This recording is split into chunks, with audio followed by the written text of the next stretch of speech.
పండగలే.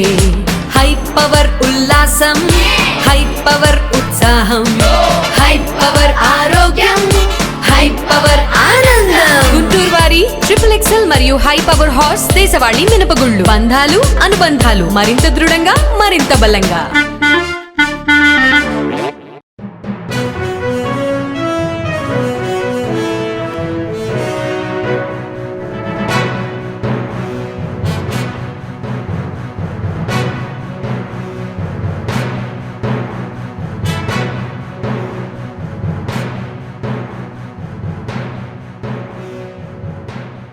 Welcome to NXTG news. ఈనాటి వార్తా విశేషాలు.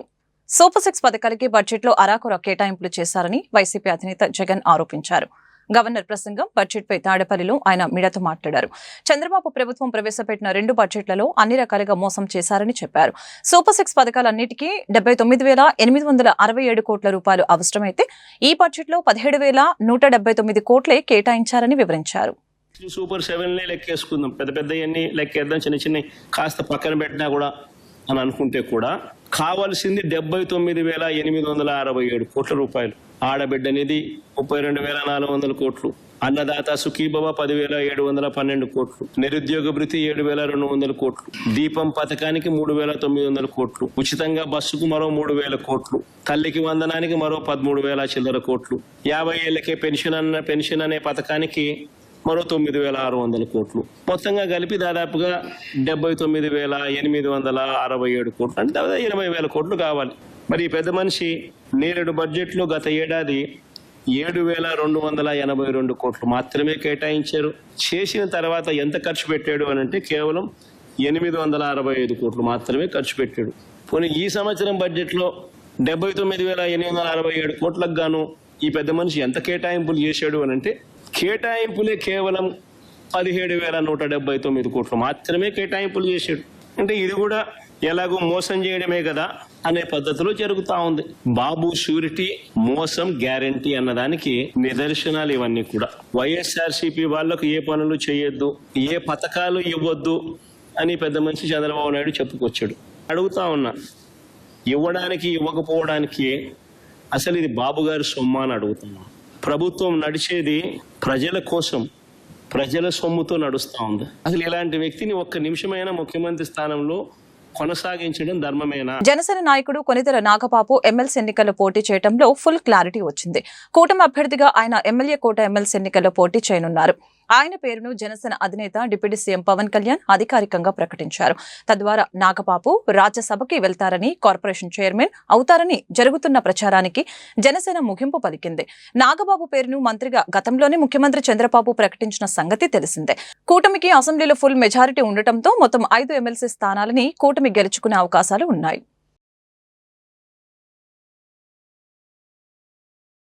తల్లికి వందనం పథకాన్ని ప్రభుత్వం ప్రతిష్టాత్మకంగా అమలు చేయబోతుందని మంత్రి లోకేష్ స్పష్టం చేశారు. శాసనసభలో వైసీపీ సభ్యులు పంపిన ప్రశ్నకు మంత్రి లోకేష్ సమాధానమిస్తూ తల్లికి వందనం పథకానికి సంబంధించిన గైడ్ లైన్స్ త్వరలో ఇస్తామని ప్రకటించారు. తల్లికి వందనం ద్వారా గత ప్రభుత్వం కంటే 50% ఎక్కువ నిధుల్ని ఖర్చు చేయనున్నట్లు మంత్రి లోకేష్ తెలిపారు. తెలుగుదేశం పార్టీ ప్రతిపక్షంలో ఉన్నప్పుడు, ప్రజల దగ్గరికి వెళ్ళినప్పుడు కేవలం ఒక్క బిడ్డకే కాదు, ఇంట్లో ఎంతమంది బిడ్డలుంటే అంతమంది బిడ్డలకి ఆర్థిక సాయం చేస్తే బాగుంటుందని ప్రధానంగా కోరటం జరిగింది. అంతేకాకుండా అధ్యక్ష, ఒకసారి మనం చూస్తే భారతదేశంలోనే రీప్లేస్మెంట్ రేట్ కన్నా అతి తక్కువ ఉన్న రాష్ట్రం తమిళనాడు అయితే, దాని తర్వాత ఆంధ్ర రాష్ట్రం అధ్యక్ష. అందుకే పిల్లలకి అనేది ప్రోత్సహించాలి, పిల్లల చదువుకి ఆర్థిక సాయం చేయాలన్న ఆలోచనతో మన ప్రభుత్వం తల్లికి వందన కార్యక్రమం రూపొందించింది అధ్యక్ష. మనం ఒక్కసారి చూస్తే గత ప్రభుత్వం తల్లికి వందనం కింద సుమారుగా సంవత్సరానికి 5,540 కోట్ల రూపాయలు ఖర్చు పెట్టింది అధ్యక్ష సంవత్సరానికి. కానీ ఇప్పుడు మన ప్రభుత్వ అధ్యక్ష దాదాపు 9,407 కోట్ల రూపాయలు డబ్బులు కేటాయిస్తాం జరుగుతుంది అధ్యక్ష. ఇది 50% ఎక్కువ అధ్యక్ష.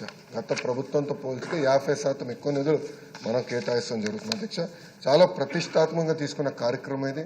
గౌరవ ముఖ్యమంత్రి గారు కూడా చాలా స్పష్టంగా చెప్పారు, మే మాసంలో తప్పనిసరిగా ఇంట్లో ఎంతమంది బిడ్డలు ఉంటే అంతమంది బిడ్డలకి 15,000 రూపాయలు మన ప్రభుత్వం అందిస్తుందని ప్రజలకి తెలుసు. భారత్పై ఏప్రిల్ 2 నుంచి ప్రతీకార సుంకాలు విధిస్తామని అమెరికా అధ్యక్షుడు డొనాల్డ్ ట్రంప్ వెల్లడించారు. రెండోసారి అధ్యక్షుడైన తర్వాత ఆ దేశ కాంగ్రెస్ సంయుక్త సెషన్లో తొలిసారి ప్రసంగించిన ట్రంప్ 6 వారాల్లో ప్రభుత్వం తీసుకున్న చర్యలు, విజయాలను వివరించారు. 6 వారాల్లో 100 కార్యనిర్వాహక ఉత్తర్వులపై సంతకం చేశారని తెలిపారు. అమెరికా చరిత్రలోని అత్యంత చెత్త అధ్యక్షుడు జో బైడెన్ అన్న ట్రంప్ దేశంలో ఇప్పుడు భావ ప్రకటన స్వేచ్ఛ తిరిగి వచ్చిందని అన్నారు. ఉక్రెయిన్, రష్యా మధ్య నెలకొన్న బుద్ధిలేని యుద్ధాన్ని ముగించేందుకు తీవ్రంగా కృషి చేస్తున్నామని, లక్షలాది మంది అనవసరంగా చనిపోయారని తెలిపారు. ఖనిజ వనరుల ఒప్పందంపై సంతకం చేసేందుకు ఉక్రెయిన్ అధ్యక్షుడు జెలెన్స్కీ సిద్ధంగా ఉన్నారని వివరించారు. పనామా కెనాల్ను స్వాధీనం చేసుకుంటామన్న ట్రంప్ అమెరికా అంతర్గత భద్రతకి గ్రీన్లాండ్ అవసరమని తేల్చి చెప్పారు. అమెరికాలో అక్రమ వలసలు, ఓపెన్ బార్డర్ విధానాన్ని నిర్మూలిస్తున్నామని, అమెరికాలో మెరిట్ ఆధారిత నియామకాలు మాత్రమే ప్రోత్సహిస్తామని పేర్కొన్నారు. గ్రీన్ కార్డు కన్నా గోల్డ్ కార్డు విధానం అమెరికాకు మేలు చేస్తుందని తెలిపారు. అమెరికాలో లింగ మార్పిడి ఆపరేషన్లు క్రిమినలైజ్ చేయాలని భావిస్తున్నట్లు వ్యాఖ్యానించారు. అమెరికా ఆర్థిక వ్యవస్థను రక్షించడమే తన ప్రభుత్వ ప్రాధాన్యత అని ట్రంప్ వివరించారు. దశాబ్దాలుగా భారత్తో సహా అనేక దేశాలు తమపై అన్యాయంగా భారీ సుంకాలు విధిస్తున్నాయని, ఇప్పుడు తమ వంతు వచ్చిందని ట్రంప్ తెలిపారు.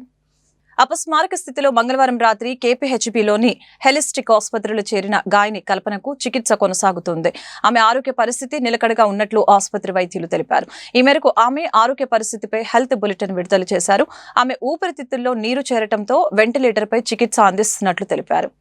కల్పన గారు నిన్న సాయంత్రం శ్రీ హోలిస్టిక్ హాస్పిటల్స్ నిజాంపేట్ బ్రాంచ్కి అత్యవసర భాగానికి నిన్న అపస్మారక స్థితిలో తీసుకొని రావడం జరిగింది. నేను ఇమీడియట్గా అందరం డాక్టర్స్ ట్రీట్మెంట్ వెంటనే ఆవిడకి తగిన ట్రీట్మెంట్ చేసి కొంచెం నిన్న సిక్గా ఉన్నారు. దానివల్ల వెంటిలేటర్ పెట్టడం జరిగింది.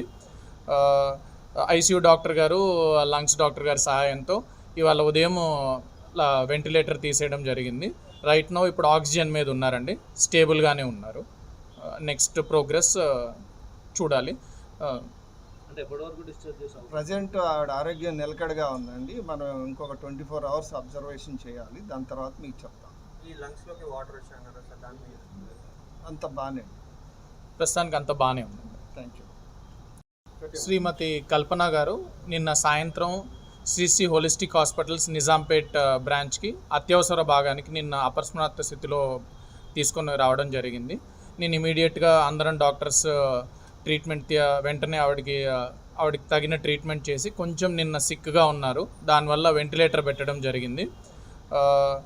ఐసీయూ డాక్టర్ గారు, లంగ్స్ డాక్టర్ గారి సహాయంతో ఇవాళ ఉదయం వెంటిలేటర్ తీసేయడం జరిగింది. రైట్ నో ఇప్పుడు ఆక్సిజన్ మీద ఉన్నారండి, స్టేబుల్గానే ఉన్నారు. నెక్స్ట్ ప్రోగ్రెస్ చూడాలి. ప్రజెంట్ ఆవిడ ఆరోగ్యం నిలకడగా ఉందండి. మనం ఇంకొక 24 అవర్స్ అబ్జర్వేషన్ చేయాలి. దాని తర్వాత మీకు చెప్తాం.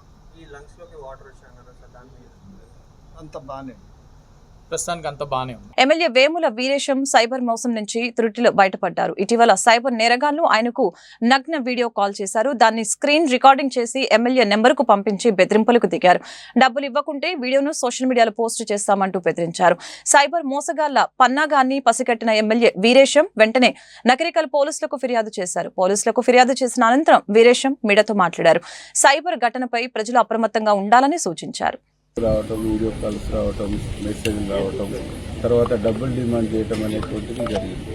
నేను పోలీసు వాళ్ళకి ఎందుకు రిపోర్ట్ చేసిందంటే, రాష్ట్రంలో ఉండేటువంటి ఏ వ్యక్తికైనా ఇట్లాంటి ఫోన్లు వచ్చినప్పుడు మీరు అప్రమత్తమై రిప్లై ఇవ్వకుండా ఆ ఫోన్ మాట్లాడాలనేటువంటి ఉద్దేశంతో మీరు మాట్లాడుతూ వారు ఒలవిసిరినటువంటి అంశాలలో మీరు తెలుసో తెలియకో అందులోకి వెళ్ళి బాధపడకుండా, డబ్బులు పోగొట్టుకోకుండా అప్రమత్తంగా ఉంటూ సంబంధించినటువంటి మీ ఏరియాలో ఉండేటువంటి పోలీసు వాళ్లకు రిపోర్ట్ చేయాలని చెప్పేసి నేను విజ్ఞప్తి చేస్తాను. రాత్రి నాకు ఫోన్ కాల్ వచ్చి తర్వాత మెసేజ్ వచ్చిన తర్వాత నేను స్థానిక సిఐ గారికి ఈ నెంబర్ని ఫార్వర్డ్ చేసి ఇది ఎవరిది, ఎక్కడి నుంచి వస్తుంది, దీని వెనకాల ఉన్న ఉద్దేశాలు ఏంటి అనేటువంటిది నేను కనుక్కున్న తర్వాత ఇది మధ్యప్రదేశ్ నుంచి వస్తుంది, ఈ సైబర్ నేరగాళ్ల పని అని చెప్పినప్పుడు దీన్ని పాయింట్అవుట్ చేయాలి. నాకే కాదు ఎంతమందికి వస్తుందో చాలామంది బయటకు చెప్పుకోలేకపోవచ్చు. చాలామంది సైబర్ నేరగాళ్ళ బారిన పడి తన కుటుంబాన్ని ఆర్థిక స్థితిని నాశనం చేసుకునేటువంటి ఒక పరిస్థితి ఉంటుంది కాబట్టి దీని నుంచి అవగాహన ఎట్లా ఉండాలనేటువంటి దానికోసమే మేము కాంప్లైంట్ చేయడం జరిగింది. నియోజకవర్గంలో కానీ జిల్లాలో కానీ రాష్ట్రంలో కానీ ఎవరికి సైబర్ నేరగాళ్ళ నుంచి ఇట్లాంటి ఫోన్లు వచ్చినా ఇట్లాంటి వీడియో కాల్స్ వచ్చినా అటెండ్ చేయొద్దు. అనుమానాస్పదమైనటువంటి కాల్ అయితే పోలీసు వాళ్ళకు రిపోర్ట్ చేయాలని చెప్పేసి నేను విజ్ఞప్తి చేస్తున్నా. మా ప్రభుత్వం గౌరవ ముఖ్యమంత్రి రేవంత్ రెడ్డి గారి నాయకత్వంలో సైబర్ నేరాల్ని అరికట్టేటువంటి దాంట్లో చాలా కఠినంగా ఉన్నారు. చాలా కఠినమైనటువంటి పద్ధతుల్లో నిర్ణయాలు ఉన్నాయి. ఎవరు ఎంత పెద్దవాళ్ళైనా ఈ సైబర్ నేరాలకు పాల్పడేటువంటి వాళ్ళు ఎక్కడ దాగినా తీసుకొచ్చేసి చట్టపరంగా శిక్షించేటువంటి కార్యక్రమం తెలంగాణ ప్రభుత్వం చేస్తుంది. తెలంగాణ ప్రభుత్వం ఆ కార్యక్రమం చేయటమే కాకుండా అవేర్నెస్ తీసుకొచ్చి ఎడ్యుకేట్ చేసి చైతన్యం కల్పించి సైబర్ నేరాలకు సంబంధించినటువంటి ఎక్కడ ఉత్పన్నమైనా స్వేచ్ఛగా పోలీసు వాళ్ళకి కంప్లైంట్ చేసేటువంటి ఒక చైతన్యాన్ని కూడా ప్రభుత్వం ఇస్తుంది. మే నెలలో అన్నదాత సుఖీభవ పథకాన్ని ప్రారంభిస్తామని వ్యవసాయ శాఖ మంత్రి అచ్చెన్నాయుడు వెల్లడించారు. అన్నదాత సుఖీభవ పథకం కింద మేనిఫెస్టోలో ఏం చెప్పామో అదే చేస్తామని శాసన మండలిలో ప్రశ్నోత్తరాల్లో సభ్యులు అడిగిన ప్రశ్నలకు అచ్చెన్నాయుడు సమాధానం ఇచ్చారు. రైతు భరోసా ఆర్థిక సాయం అందించే విషయంలో గత ప్రభుత్వం రైతుల్ని మోసం చేస్తుందని గుర్తు చేశారు. కేంద్రం ఇచ్చే సాయంతో సంబంధం లేకుండా రాష్ట్రమే ఏటా 12,500 ఇస్తామని మాట తప్పిందని చెప్పారు. కూటమి ప్రభుత్వం ఎన్నికలకు ముందు చెప్పిన విధంగా రాష్ట్రంలో అర్హులైన రైతులందరికీ కేంద్రం ఇచ్చే నగదుతో కలిపి 20,000 చొప్పున అందిస్తామని అన్నారు. కౌలు రైతులకి ఎలా సాయం అందించాలో ఆలోచన చేస్తున్నామని అన్నారు. మీరు అడగకపోతే ఆ రెండు అడగకపోతే నేను చెప్పనండి, నేను కరెక్ట్గా ఉంటాను. ఒక్క దగ్గర డీవియేషన్ అవ్వను. నేను చెప్పింది మళ్ళీ సభ్యులకి టైం ఇవ్వండి అధ్యక్ష. మీరు తప్పు చెప్పారు. మేము మొత్తం యాంత్రీకరణకి ఇంత డబ్బులు ఇచ్చాం, లేకపోతే భూసార పరీక్షలు చేశాం, లేకపోతే డ్రిప్ పెట్టాం, లేకపోతే మేము వచ్చేసరికి 1,600 కోట్లు రైతులకి ధాన్యం బకాయిలు మేము తీర్చామని చెప్తున్నాం. మీరు తీర్చలేదని చెప్పండి. ఇక మనం అన్నదాత సుఖీభవ. మీరు ఎన్నికల ముందు ఒక మాట, ఎన్నికల తరువాత ఒక మాట. మేము ఎన్నికల ముందు ఏ మాట చెప్పాము, మేనిఫెస్టోలో ఏది చెప్పాము అదే అమలు చేస్తున్నాం అధ్యక్ష. మీలాగా ఎన్నికల ముందు రాష్ట్ర ప్రభుత్వం 12,500 ఇస్తామని ఊరు వాడా చెప్పారు. అధికారంలోకి వచ్చిన తర్వాత కేంద్ర ప్రభుత్వం 7,000 ఇస్తే మీరు దానికి కొంత కలిపి 12,000 ఇచ్చారు. మేము ఆ రోజు కేంద్ర ప్రభుత్వంతో సంబంధం లేదు, మొత్తమే మేము 20,000 ఇస్తామన్నట్టుగా మీరు మాట్లాడుతున్నారు. అది కూడా ఈరోజు సభ్యుల సంఖ్య అడుగుతున్నారు. అధ్యక్ష, కేంద్ర ప్రభుత్వం ఏదైతే ఆంధ్రప్రదేశ్ వెబ్లాండ్ లో ఎవరి పేర్లుంటే వాళ్ళకి కేంద్ర ప్రభుత్వం 6,000 ఇస్తుంది అధ్యక్ష. అది మనకి 43 లక్షల మందికి అందుతుంది. ఇంకా మన దగ్గర అర్హత కలిగినటువంటి రైతులు ఇంకా 9-10 లక్షల మంది ఉన్నారు అధ్యక్ష. కేంద్ర ప్రభుత్వం ఇచ్చిన 43 లక్షలు, మన దగ్గర ఉన్నటువంటి 9 లక్షలు, ఇంకా గ్రామ స్థాయిలో వ్యవసాయ అధికారులకి ఫీడ్బ్యాక్ ఇచ్చి తెప్పించుకొని అర్హత కలిగిన ప్రతి రైతుకి అన్నదాత సుఖీభవ కింద 20,000 రూపాయలు ఇస్తాం. ఇచ్చిన తరువాత ఎక్కడైనా ఒకరైనా ఇద్దరైనా మిగిలితే మీ దృష్టికి వస్తే మా దృష్టిలో పెట్టండి, చివరి రైతు వరకు ఇచ్చే కార్యక్రమం చేస్తామని చెప్పి తెలియజేస్తూ, ఇది రేపు మే నెలలో ఈ కార్యక్రమాన్ని ప్రారంభిస్తున్నామని చెప్పి ఈ సందర్భంగా తెలియజేస్తున్నాను. ఈ స్కీమ్ లో కౌలు రైతులకు కూడా ఏ విధంగా ఇవ్వాలో మేము కూడా ఆలోచన చేస్తున్నాం. నేను చెప్పిన దాంట్లో అచ్చెన్నాయుడు గారు మీరు చెప్పిన అవాస్తవాలు లేకపోతే చేయండి అని 1 గంట సమయం ఇచ్చి మాట్లాడమనండి, దానికి నేను ఆన్సర్ చెప్తాను. తెలంగాణలో ఇంటర్ పరీక్షలు మొదలయ్యాయి. ఉదయం 9 గంటల నుంచి మధ్యాహ్నం 12 గంటల వరకు పరీక్షలు జరగనున్నాయి. పరీక్షకు 1 నిమిషం ఆలస్యంగా వచ్చినా అనుమతించేది లేదన్న నిబంధనలు ఈసారి తొలగించారు. 5 నిమిషాలు ఆలస్యంగా వచ్చినా విద్యార్థుల్ని పరీక్ష కేంద్రాల్లోకి అనుమతించారు. చాలా మంది విద్యార్థులు వారి తల్లిదండ్రులు గంట ముందే ఎగ్జామ్ సెంటర్లకు చేరుకున్నారు. విద్యార్థుల హాల్ టికెట్లను క్షుణ్ణంగా పరిశీలించిన తర్వాతే పరీక్ష కేంద్రాల్లోకి అనుమతించారు. పరీక్షలు ప్రశాంతంగా జరుగుతున్నాయి. ప్రతిపక్ష హోదా కోసం వైఎస్ఆర్ కాంగ్రెస్ పార్టీ పట్టుపడుతూ ఉండటంపై ఏపీ శాసన సభాపతి చింతకాయల అయ్యన్న పాత్రుడు కీలక వ్యాఖ్యలు చేశారు. దేవుడే తిరస్కరించిన వరాన్ని పూజారి నుంచి ఆశించడం తప్పని చురక అంటించారు. ప్రతిపక్ష హోదాపై జగన్ నిరాధార ఆరోపణలతో తప్పుడు ప్రకటనలు చేస్తున్నారని ఆగ్రహం వ్యక్తం చేశారు. ఈ ఉదయం సభ ప్రారంభం కాగానే స్పీకర్ మాట్లాడుతూ ప్రతిపక్ష హోదాపై వైసీపీ ఎమ్మెల్యే జగన్ హైకోర్టుకి కూడా వెళ్తారని గుర్తు చేశారు. న్యాయ ప్రక్రియ ఒక కొలిక్కి వచ్చే వరకు వేచి చూద్దామని తెలిపారు. జగన్ తో సహా పార్టీ ఎమ్మెల్యేలు ఇటీవల చేసిన వ్యాఖ్యలు తన దృష్టికి వచ్చినట్లు తెలియజేశారు. స్పీకర్కు దురుద్దేశాలు ఆపాదించడం సభా నియామకాలు ఉల్లంఘన కిందకొస్తుందని ఆయన హెచ్చరించారు. విచిత్రం ఏమిటంటే తనకు ప్రతిపక్ష నాయకుడిగా ప్రకటించవలసిందిగా శాసనసభ కార్యదర్శిని స్పీకర్ కార్యదర్శిని ఆదేశించాలని ఆ పిటిషన్లో విజ్ఞప్తి చేశారు.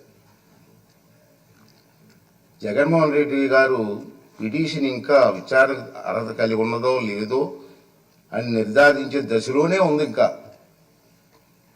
పిటిషన్ వేసే అర్హత ఉందా లేదా మీకు అని చెప్పి ఆ దశలోనే ఇంకా ఉంది.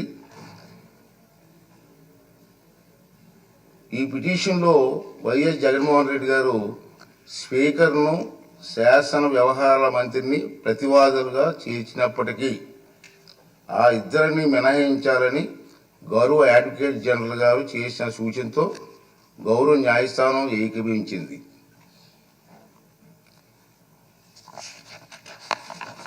ఈ న్యాయ ప్రక్రియ కొలిక్కి వచ్చే వరకు వేచి చూద్దాం అనుకున్నాను. నేను ఇక కోర్టులో పెండింగ్ ఉంది, పెండింగ్ చూద్దాం అని చెప్పి అనుకున్నాను.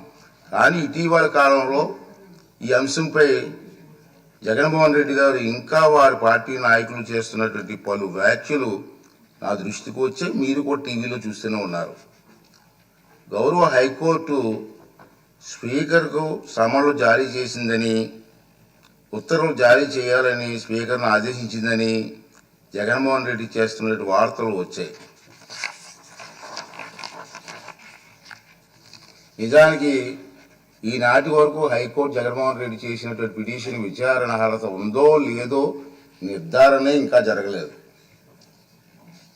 వైఎస్ జగన్మోహన్ రెడ్డి గారు ఈ రకమైనటువంటి తప్పుడు ప్రచారం చేయడంలో ఆశ్చర్యపడవలసిన పని ఏమీ లేదని నేను అనుకుంటున్నాను. ఇంకేంటంటే 24/6/2024 తేదీ లేఖలో రాసినటువంటి నిరాధార ఆరోపణల్లో ఆధారంగానే ఈ తప్పుడు ప్రచారం సాగించారు. కాకపోతే ఆ దఫా ఆయన కల్పిత వాదనలను ఆకాంక్షలను గౌరవ న్యాయస్థానానికి ఆపాదించడానికి సైతం వెనకాడలేదు.